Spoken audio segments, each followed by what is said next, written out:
mu Kinyarwanda kuri radio televiziyo ubwiyunge. Biti bakunzi ba radio televiziyo ubwiyunge ya CNRD FRN mwiriwe. Ubu turi kuwa gatandatu tariki ya 2 Ugushyingo 2024. Muri kumwe hano muri studio nanjye Ndikumana Ado, tukaba tugiye kubagezaho amakuru mu Kinyarwanda agizwe n'izi ngingo z'ingenzi zikurikira.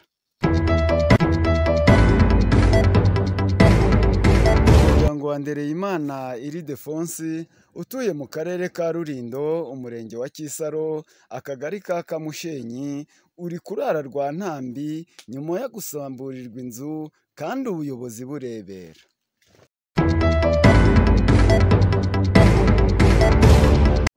Minisitiri w'Ububanyi n'Amahanga wa Kongo, Madame Thérèse Kayikwamba, yatangaje ko ibiganiro by'amahoro bya Rwanda ntacyo bizageraho mu gihe u Rwanda rwo nyirabayazana w'umutekano muke mu karere rukomeje kuryama ku rugohe umuhuza Jean Rurenzo, perezida wa Angola.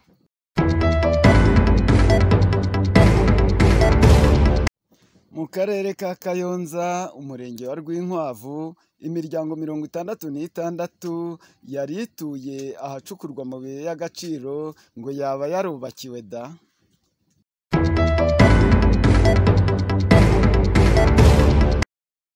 Amakuru ku buryo burambuye. Umuryango wa Ndereyimana Ildefonsi utuye mu karere ka Rulindo, umurenge wa Kisaro, akagari ka Kamushenyi, uri kurara rwa Ntambi nyuma yo gusamburirwa inzu kandi ubuyobozi bw'umudugudu burebera. Inkuru ku buryo burambuye nayo irafasha Clemence. Umugabo witwa Ndereyimana Ildefonsi warariraga umurimo w'ibirayi wa Ngiramazabo Adiriyani mu gishanga cya Gakenke ahazwi nka Nyande, yaje kwibwa ibirayi mu murima yarariraga bifite agaciro k'amafaranga 10,000 nk'uko abaturage babibonye babivuga. Ngiramazabo Adiriyani yategetse Ndereyimana Ildefonsi kurarira uwo murima nta gihembo ategereje, ariko undi arabyanga, aho yamubwiye ko aho gukorera ubusa azamwishyura 20,000 by'amafaranga y'u Rwanda aruta kure agaciro k'ibirayi byibwe. Ngiramazabo yabonye Ndereyimana amutsembeye, ahitamo kujya ararira umurima we w'ibirayi. Ikibabaje kandi giteye agahinda ni ukuntu Ngiramazabo Adiriyani yaje kwibwa intama n'abajura batamenyekanye iwe mu rugo. Umujinya akawutura Ndereyimana wahohotewe akanakubitwa, abifashijwemo na mudugudu witwa Hirwa Jean Damascene. Reka twumve uko Ndereyimana n'umufasha we babivuga.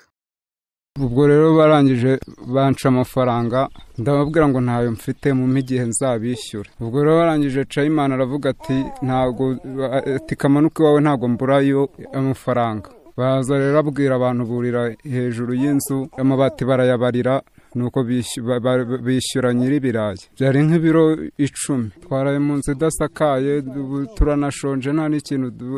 Amafaranga nari ngiye gukorera ejo ngo mpahemo icyo kurya barayanyatse baranankubita. N'umufuka w'amakara nikoreye sinzi aho bawubikije, niba baranawugurishije simbizi. Ndasaba ubufasha yuko bamfasha bakadusakarira amabati yacu batwaye bakaduha n'ibyo kurya.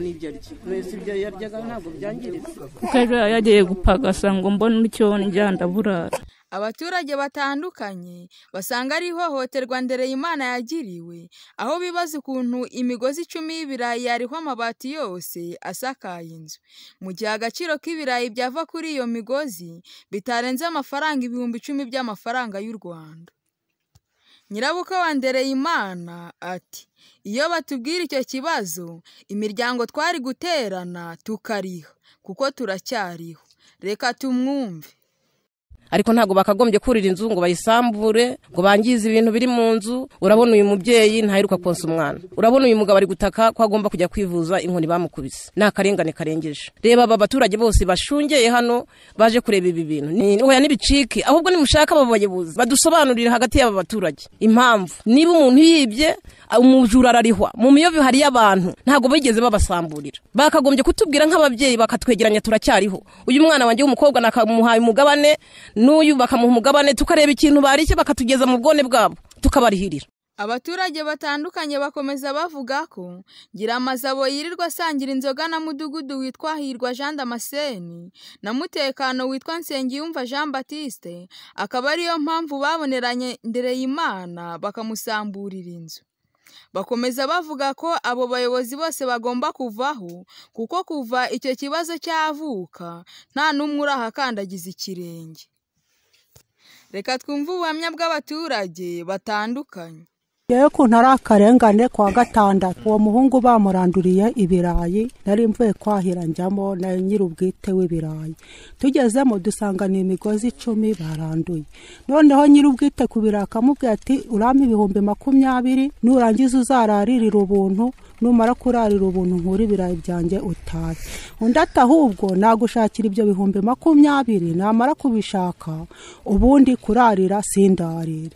Ubwo rero njyewe ikintu cyambabaje nk'uko baje bakamugurishiriza inzu iyi saha bakaba barimo bari gukura ibirayi babijyana byagakwiye kuba iby'uyu nguyu wagiriwe ikibazo kuko yabirishye kandi babe babimwibye se wari wabyibye. Urabona abajora b'iki gihe aragucunga saa 12 akaranduramo iyo migozi weho ukasanga amaje kuyirandura. Kumva njya akarengane ndi kumva nabo bayobozi bayishenye na n'ubungubu twatabaje yaba mutekano ntawe uhari mudugudu ntawe uhari no ku kagari bose twatabaje nta muntu uragera hano. Nango bari guhita bihutira kuza gusambura inzu bose barajijutse umudugudu wa Kabeza n'umudugudu wa Karambe no bahuriye na mutekano no bahuriye kuri iyi nzu y'umwana. Reba gahinja afite egaheruka kurya umuntu kugera hejuru y'inzu batere hejuru inkwavuze injangwe zazitwaye ibinongo byikubita mu buriri mu masafuriya.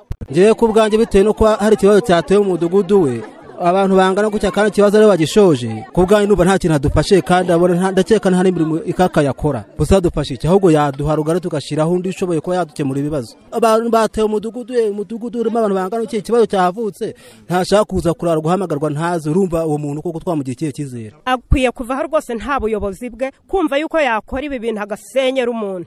Leta iri kutwubakira ikubakira batishoboye none waba weho wiyandayanze wiyubakiye yawe akaza akagusenyera. Akwiye kuvaho. Urebye akarengana ari gukorera abantu birababaje cyane. Agomba kuvaho uwo nta muyobozi irimo wo gusenyera abaturage ariko abanze yubakiye inzu we niwe yagurishiye mu mabati agomba kuvaho. Hose muturenganure kuko twarahohotewe abaturage ntago tugira uruvugiro naveho uwo muyobozi n'ushinzwe umutekano kuko indambi y'inzoga irabananiye. Ubuyobozi bw'umurenge wa Kisaro ntibwabonetse ngo bwitabe telefone ngo bugire icyo buvuga kuri ayo mahano. Gusa umuyobozi w'akagari ka Kamushenyi Chantal Masengesho yavuze ko atunguwe no kumva ayo makuru mu gihe yakagombye kuyamenyeshwa na mudugudu ari we Hirwa Jean Damascene uvuga ko Ndereyimana ibyo bibazo bye bimureba mbese ko ari we wabyikururiye. Murumva se iyi mvugo ari y'umuyobozi uvugira abaturage be? Reka tumwumve. Nibishake n'ibisubizo kuko nibo banyiri ibibazo kuko njewe urumva nta kibazo mbifite nje ntabwo bindeze niyo byiteye n'ubundi nabyikemurira ntabwo yari kuba amaze gufata umwanzuro wo kwisamburira inzu ye ngo ngiye kumubuza ahasiga usanga n'ubu bagiranye amasezerano no kurara ibirayi usanga yari kuba yandeba nabi kandi aribo biyumvikaniye. Chantal Masengesho umuyobozi w'akagari ka Kamushenyi yavuze ko agiye gutumiza inama ndetse avuga ko uwibwe n'uwasenyewe bagomba kuyibonekamo bakareba icyakorwa. Reka tumwumve. Icyo tugiye gukora tugiye guhamagara abaturanyi b'uwo muntu n'abagiranye ikibazo bombi ari nyiri iyo nzu ndetse n'uvugwa yuko ko yibwe hanyuma tubaganirize twumve uko ibintu byakozwe. Niba umuntu yaribye ntabwo yakabaye kuba asambura inzu akishyura hanyuma akarara hanze. Rero icyo tugiye gukora tugiye kubaganiriza tuganirize abaturanyi tuganiriza n'abagiranye ikibazo byombi dukemura ikibazo ku buryo burambye. Niba umuntu yemera yuko ko yibye yemera yuko ko ashobora kwishyura ku bundi buryo ariko atishyuye isakaro ngo arare hanze. ubwa mbere abaturage bahohoterwa bene kariya kageni kandi abitwa ngo ni abayobozi barebera ntihagire igikorwa. Ikigaragara ni uko iyo umutwe urwaye n'umubiri wose urarwara. Ntabwo FPR iyoboye igihugu yahohotera abaturage ibica ibarigisa ngo abayobozi bo mu nzego z'ibanze ngo nabo bananirwe kwirwanaho, cyane ko nta n'umushahara bagira. Niyo mpamvu iyo babonye ubasomya ku icupa bamukorera ibyo abasabye, kabone n'ubwo kwaba ari ukurenganya umuturage. Ntabwo rero tuzakomeza kurebera FPR n'abambari bayo badutobera igihugu, ahubwo igikwiriye ni uguhaguruka tukabirindura biriya bisahiranda birya akataribwa n'akaribwa, bityo abaturage bakagira ituze n'umutekano mu gihugu cyabo. Irafasha Clemence, Radio Televiziyo Ubwiyunge.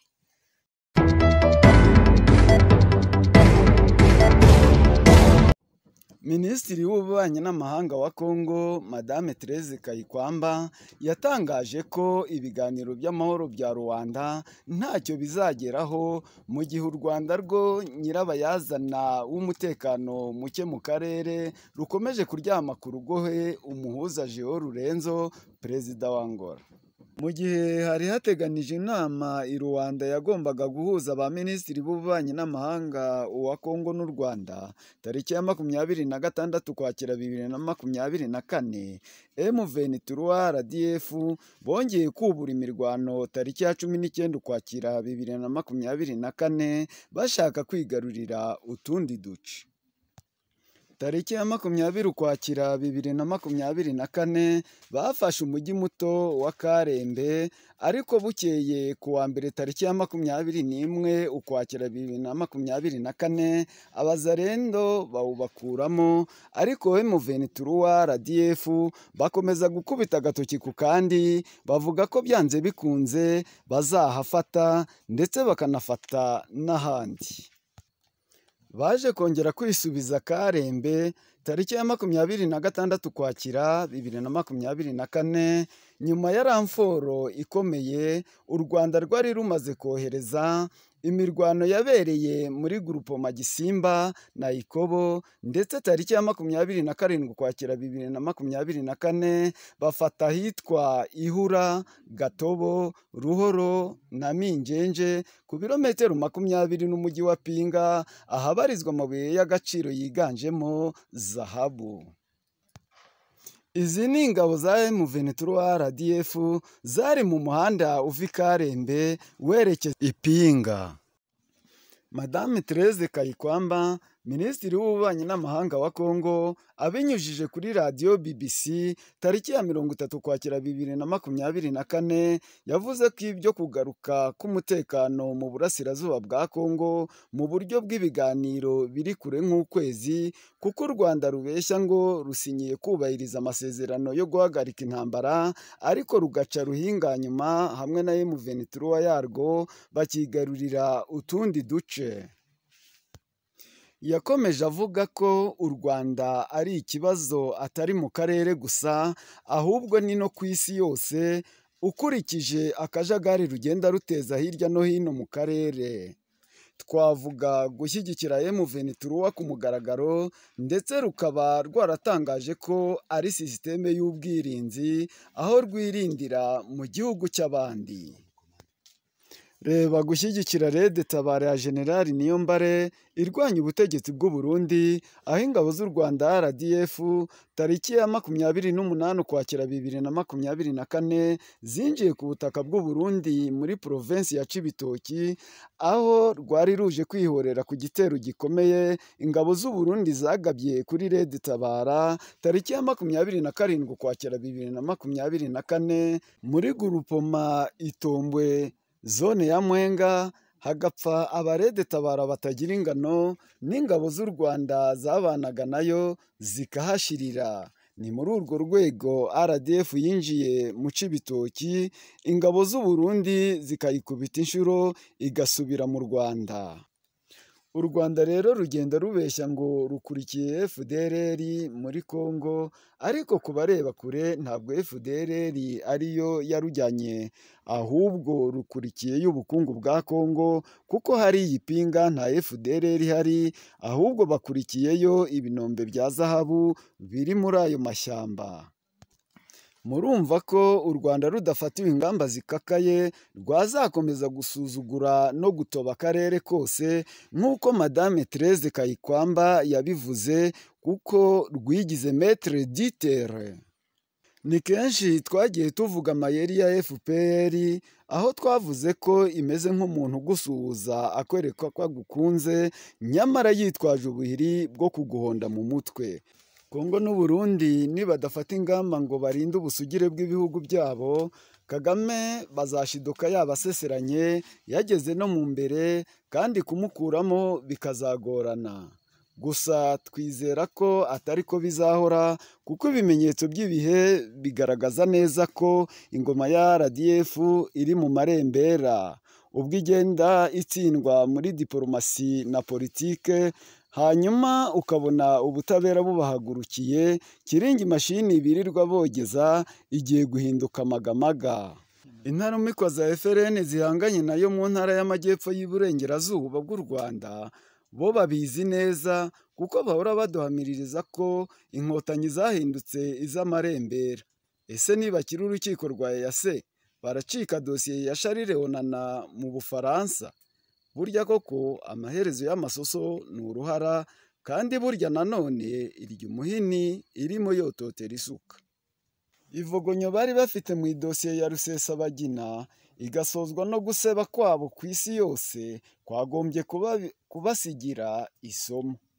Kurahira kwabo bakirenga ngo nta ngabo bohereje mu burasirazuba bwa Kongo, bikarangira bayakanuye nk'imbeba yafatiwe muri Rwagakoco, nabyo biraca amarenga yo kurangira kw'iriya ngoma, n'ibindi tutarondora uyu mwanya. Noneho reka turebe aho barakwepera ubutabera.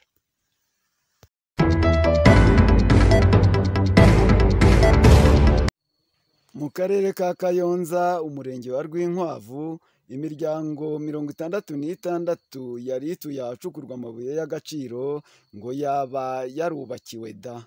Inkuru ku buryo burambuye na Clemence. Gusa nk'uko twakomeje kujya tubibabwira mu bihe bishize, ni kenshi ubuyobozi bwagiye butungwa agatoki mu kwima abaturage uburenganzira bwabo no kubabyinagaza, mu gihe abaturage badashobora guhinga cyangwa ngo bagire ibikorwa bakorera mu masambu yabo, habe no kuba basana amazu cyangwa ngo bubake inzu zo kubamo.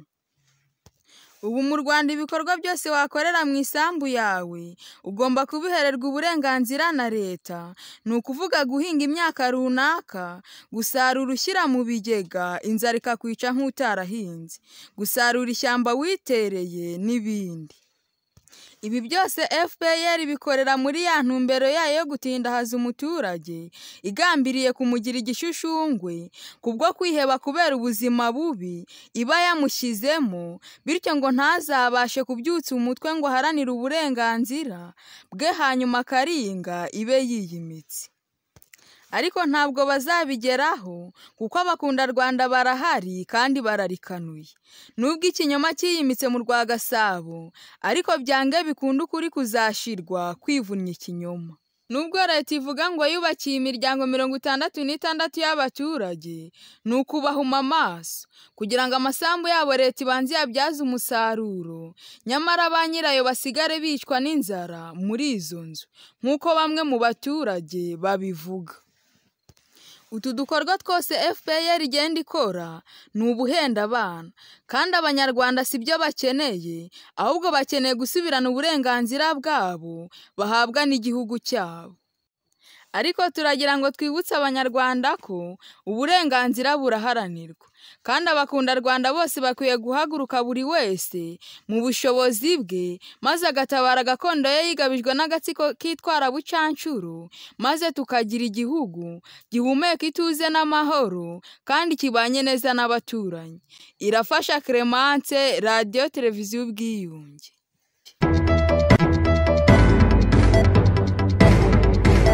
Shuti bakunzi ba Radio Televiziyo Ubwiyunge ya CNRD-FRN, mwari muduteze amatwi muri aya makuru. Reka tubashimire kuba mwadukurikiye, ariko kubo tutatangiranye twabibutsa ko aya makuru yacu yaragizwe n'ingingo z'ingenzi zikurikira.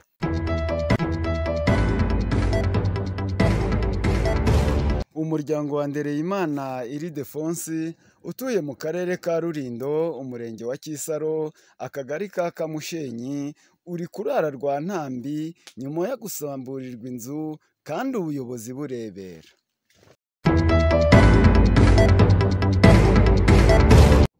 Minisitiri w'Ububanyi n'Amahanga wa Kongo Madame Therese Kayikwamba yatangaje ko ibiganiro by'amahoro bya Rwanda ntacyo bizageraho mu gihe u Rwanda rwo nyirabayazana w'umutekano muke mu karere rukomeje kuryama ku rugohe umuhuza Jean Rurenzo, perezida wa Angola. Mu karere ka Kayonza, umurenge wa Rwinkwavu, imiryango 66 yari ituye ahacukurwa amabuye y'agaciro ngo yaba yarubakiwe da.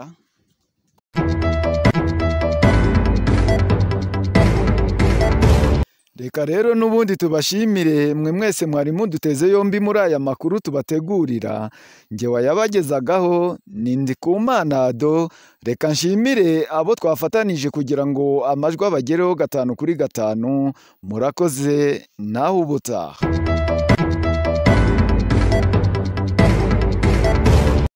Wari umwanya w'amakuru mu Kinyarwanda kuri Radio Televiziyo Ubwiyunge.